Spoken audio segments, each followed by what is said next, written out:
Pada Selasa sore 29 Desember 2015, suasana di kawasan perkebunan Cengkih, lingkungan Jeruk, Kelurahan Leduk, Tretes, Pasuruan, Jawa Timur mendadak berubah menjadi mencekam.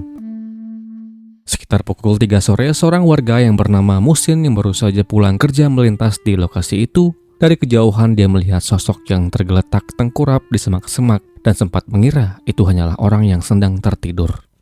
Namun rasa penasaran membuatnya semakin mendekat. Betapa terkejutnya Musin ketika menyadari sosok itu bukanlah orang yang sedang tidur, melainkan seorang wanita yang telah tak bernyawa. Kondisi tubuh saat ditemukan telah membengkak, mengenakan celana jeans bermotif bunga dan kaos warna putih. Penemuan itu langsung membuat geger warga sekitar yang segera berdatangan ke lokasi. Laporan kemudian diterima Polsek Prigen. Petugas segera datang untuk mengamankan tempat kejadian sebelum mengevakuasi tubuh itu ke Rumah Sakit Bayangkara guna dilakukan visum. Dari hasil pemeriksaan terungkap bahwa korban kehilangan nyawanya akibat kehabisan nafas setelah mengalami cekik. Sementara proses identifikasi akhirnya memastikan bahwa wanita malang itu adalah seseorang wanita yang bernama Murni, warga Baratajaya, Surabaya, Jawa Timur. Temuan itu menjadi titik awal terungkapnya sebuah kasus penghilangan nyawa yang sebelumnya masih menjadi sebuah misteri. Polisi kemudian bergerak mendatangi rumah korban sekaligus berkoordinasi dengan Satreskrim Polrestabes Surabaya untuk mengusut siapa pelaku di balik perginya Murni dan bagaimana tubuhnya bisa berakhir di perkebunan Cengkih yang sepi itu.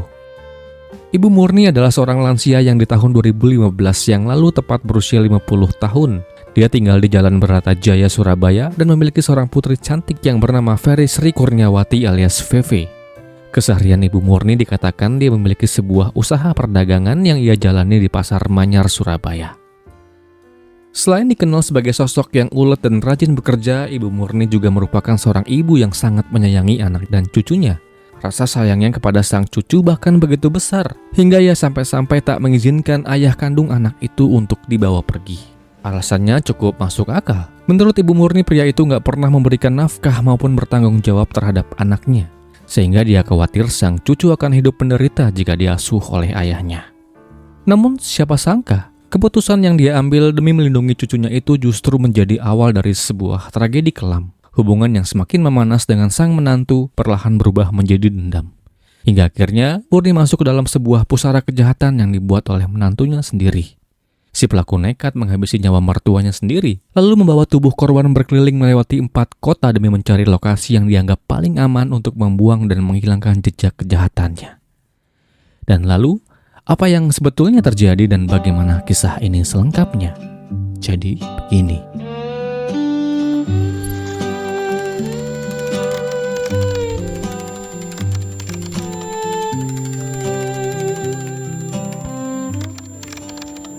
Sosok yang kemudian menjadi pusat perhatian dalam kasus ini adalah Angga Kurnia Wiratnawan, pria berusia 30 tahun yang hari-harinya bekerja sebagai sales mobil.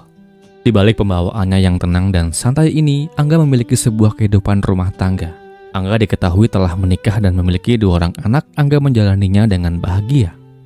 Namun di tengah pernikahan yang tampak kokoh dari luar ini, ternyata Angga menjalin sebuah hubungan lain dengan Ferry Sri Kurniawati atau yang akrab disapa Feve, putri Ibu Murni. Tentu hubungan ini ia jalani dengan senyap, tak ada seorang pun yang tahu bahwa cinta gelap itu Angga bina dengan Feve selama 2 tahun lamanya. Nah, setelah menjalani hubungan terlarang itu, di 2 tahun hubungan mereka, keduanya lalu diberkahi seorang anak laki-laki.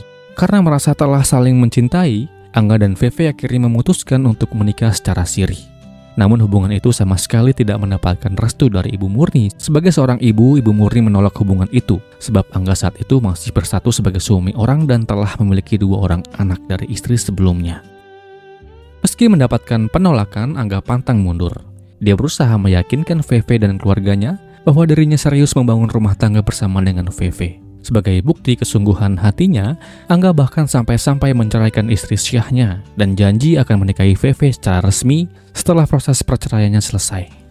Namun sayangnya harapan itu tak pernah menjadi sebuah kenyataan yang pasti. Hari demi hari berlalu, namun pernikahan resmi yang dijanjikan oleh Angga tak kunjung terlaksana. Janji yang terus tertunda itu perlahan menimbulkan sebuah rasa kecewa, terutama di hati Ibu Murni. Dari yang semula hanya tak merestui hubungan itu, Ibu Murni semakin bersikap tegas dan menunjukkan penolakan terhadap Angga. Hubungan keduanya pun semakin memburuk hingga konflik di antara mereka terus berkembang menjadi sebuah pemicu ketegangan yang berujung pada tragedi. Dan tanpa Ibu Murni sadari, petaka itu datang kepadanya pada 28 Desember 2017. Jadi begini kronologinya. Perselisihan antara Angga dan Ibu Murni sebenarnya sudah berlangsung cukup lama. Sejak VV bersama anaknya kembali tinggal di rumah sang ibu, Angga praktis kehilangan kesempatan untuk bertemu dengan putra kandungnya itu. Ibu Murni bersikeras tidak mengizinkan cucunya diasuh oleh Angga. Sebab selama ini dia menilai Angga nggak pernah memberikan nafkah, baik kepada VV maupun kepada anak mereka. Bahkan sang cucu kemudian dimasukkan ke dalam kartu keluarga Ibu Murni dan dianggap sebagai bagian dari keluarganya. Bagi Angga, keputusan itu membuatnya semakin sulit untuk menemui anaknya sendiri. Setelah banyak cara ia coba meminta agar hak asuh diberikan kepadanya, namun selalu mendapatkan penolakan dari Ibu Murni. Penolakan demi penolakan itulah yang kemudian membuat Angga memutuskan untuk menemui Ibu Murni dengan langsung demi selesainya masalah yang terjadi kala itu. Sehari sebelum peristiwa naas itu terjadi, tepat pada Minggu 27 Desember 2015, Angga mendatangi kawasan rumah Ibu Murni, Jalan Baratajaya, Surabaya, Jawa Timur. Namun kala itu Angga nggak langsung masuk ke dalam rumahnya. Dia sengaja memilih menunggu di ujung gang sambil memperhatikan kebiasaan Ibu Murni setiap pagi. Ketika melihat Ibu Murni keluar rumah dengan sepeda motor menuju Pasar Manyar, Angga diam-diam mengikutinya dari belakang. Hari itu dia hanya mengamati pergerakan Murni sebelum akhirnya pulang ke rumahnya. Pada esok harinya, pada Senin 28 Desember 2015 sekitar pukul 6.30 waktu Indonesia Barat, Angga kembali datang menggunakan mobil Daihatsu Xenia berwarna hitam. Sama seperti hari sebelumnya, ia menunggu di ujung gang hingga Ibu Murni keluar dari rumah jam 8 pagi untuk berangkat berjualan di Pasar Manyar. Setelah memastikan kemana tujuan si mertuanya di pagi itu, Angga lalu membuntuti Ibu Murni hingga sampai ke tempat tujuannya. Saat si mertua sedang menagih pembayaran kepada seorang pelanggan di pasar, Angga tiba-tiba muncul dan menghampirinya. Ia lalu mengatakan bahwa dia ingin berbicara tentang tarik ulur masalah hak asuh putra Angga dari VV atau cucu Ibu Murni. Setelah membujuk dengan kata-kata yang Angga buat, singkatnya Ibu Murni akhirnya pun bersedia dan ia pun masuk ke dalam mobil yang Angga bawa. Sebelum berangkat, Ibu Murni sempat menitipkan kunci motornya kepada seorang rekannya di Pasar Manyar. Ibu kira pembicaraannya dengan Angga tak akan berlangsung dengan lama.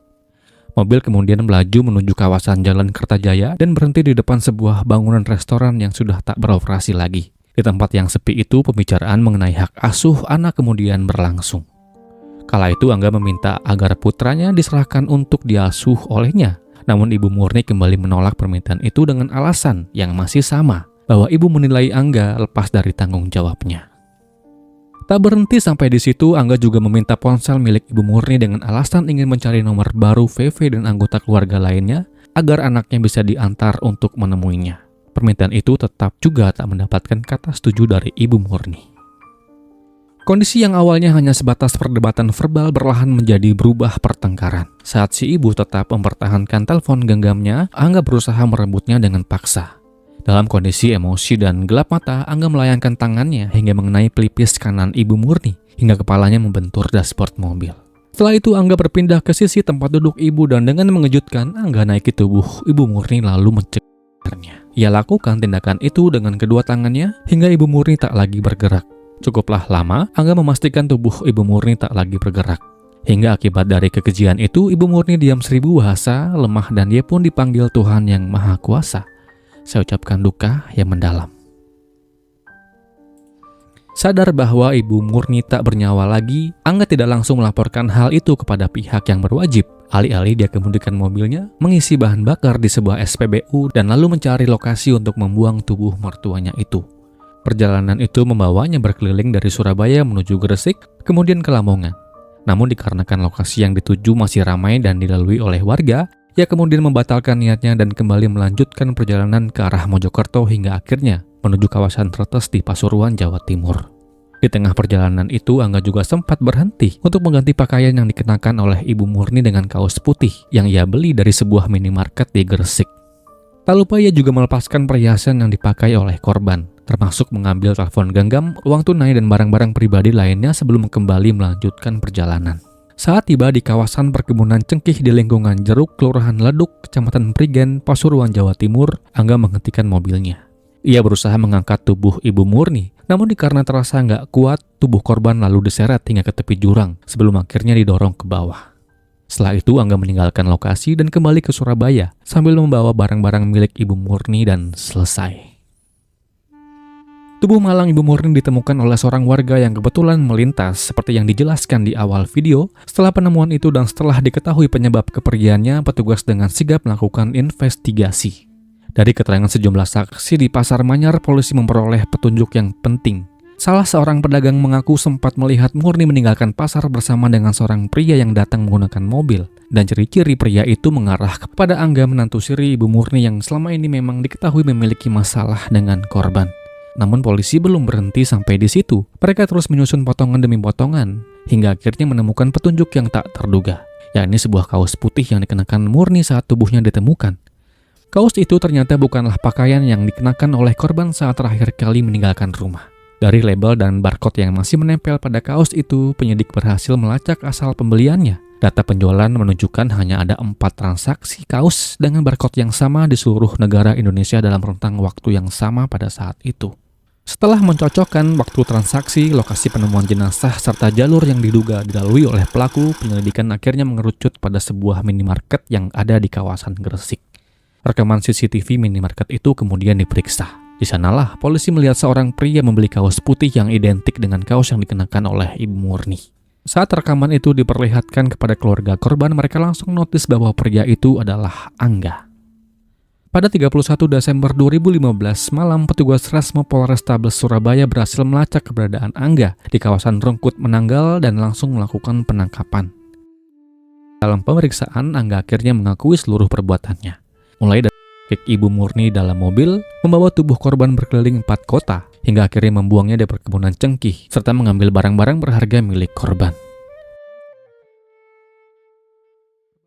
Di dalam persidangan yang kemudian diadakan di Pengadilan Negeri Surabaya melalui majelis hakimnya, kemudian menjatuhkan vonis kepada Angga Kurnia Wiratnawan bin Wijono dengan hukuman 12 tahun penjara, lebih ringan dari tuntutan JPU yang menuntut Angga dengan 15 tahun penjara. Demikianlah kisah ini. Semoga akan terus ada pelajaran yang bisa kita ambil dari kisah ini, dan kisah ini pun berakhir.